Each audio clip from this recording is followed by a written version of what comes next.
ভারতীয় জনতা পার্টির পাবিয়াছড়া মণ্ডলের উদ্যোগে যান চালকদের নিয়ে কনভেনশন অনুষ্ঠিত হয়। আসন্ন লোকসভা নির্বাচনকে সামনে রেখে কুমারঘাট মানসী মিলনায়তন হল ঘরে অনুষ্ঠিত হয় এক দিবসীয় কনভেনশন। পাবিয়াছড়া বিধানসভার সকল স্তরের যান চালকদের নিয়ে সোমবার এই সম্মেলনের আয়োজন করেন ভারতীয় জনতা পার্টির পাবিয়াছড়া মণ্ডলের উদ্যোগে।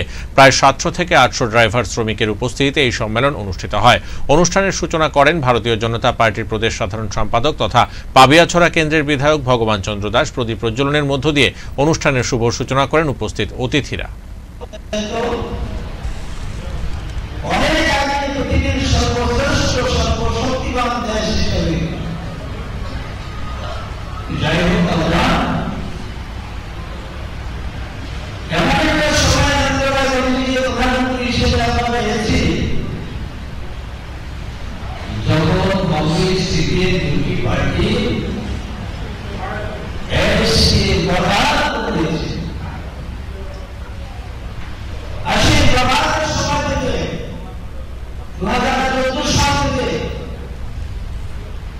মোদীজি দেশের দায়িত্ব নিয়েছেন আর আজকে দেশ 10 বছরের মধ্যে অনেক দূর চলে গিয়েছে। মোদীজি সম্পর্কে আমরা সবাই জানি,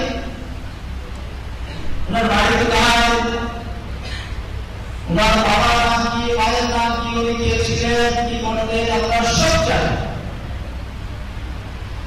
चाहे देश वाला का बेटा है, एकदम चांद उतरकर चले